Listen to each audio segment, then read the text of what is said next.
Shalom, pada saat ini saya akan menjelaskan tentang perkembangan otak manusia. Otak terbentuk dan berkembang sejak manusia masih berada dalam kandungan hingga usia dewasa. Pada embrio, jaringan yang berkembang menjadi sistem saraf pusat berbentuk seperti tube atau pembuluh yang berisi cairan.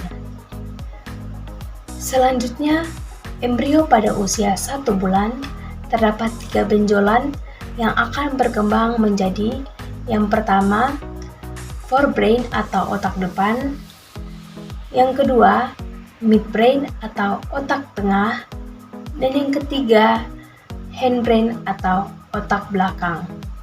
Pada embrio usia 5 minggu, otak depan berkembang menjadi 2 bagian, yaitu telencephalon dan diencephalon. Telencephalon berperan dalam berbagai proses, yaitu penentuan kecerdasan, penentuan kepribadian, dan menginterpretasi rangsang berbagai indera. Yang berikut diencephalon. Diencephalon berperan dalam pengendalian motorik, penggantian informasi alat indera, dan pengendalian fungsi otonomi dan berbagai bagian tubuh. Pada otak bagian tengah, benjolan yang akan menjadi otak tengah pada usia 5 minggu berkembang menjadi mesencephalon yang berfungsi untuk mengontrol respon penglihatan, pendengaran, gerakan bola mata dan dilasi pupil, gerakan motorik, kewaspadaan, serta mengatur suhu tubuh.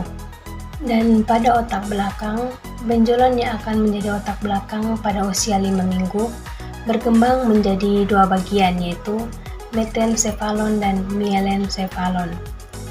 Metencephalon membantu dalam proses keseimbangan tubuh, refleks jantung, koordinasi gerak, irama gerak otot, sirkulasi, dan pengendalian informasi penginderaan.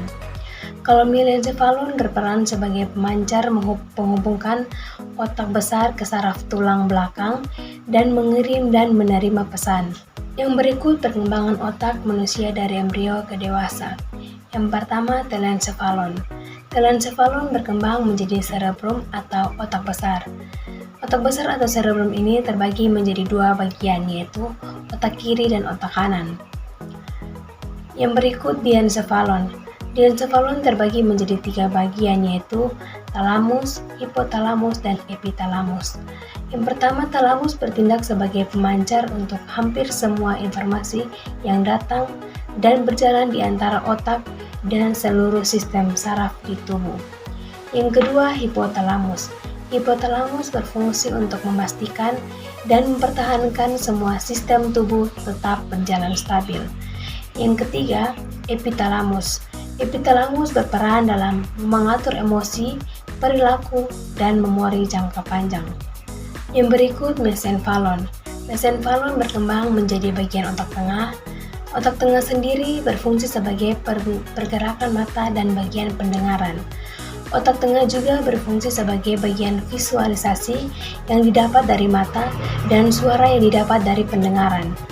Yang berikut, metencephalon. Metencephalon berkembang menjadi 2 struktur utama, yaitu pons dan cerebellum. Pons adalah bagian batang otak yang berisi traktus ascending maupun descending. Yang berikut, cerebellum. Cerebellum adalah otak kecil yang mengkoordinasi gerakan motorik, menerima informasi visual, auditorik, dan sensomotorik, dan proprioseptif.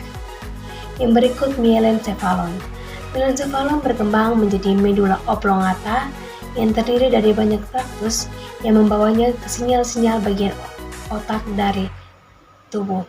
Medula oblongata berperan untuk mengendalikan beberapa sistem tubuh, di antaranya sistem pernafasan, pencernaan, detak jantung, dan menelan.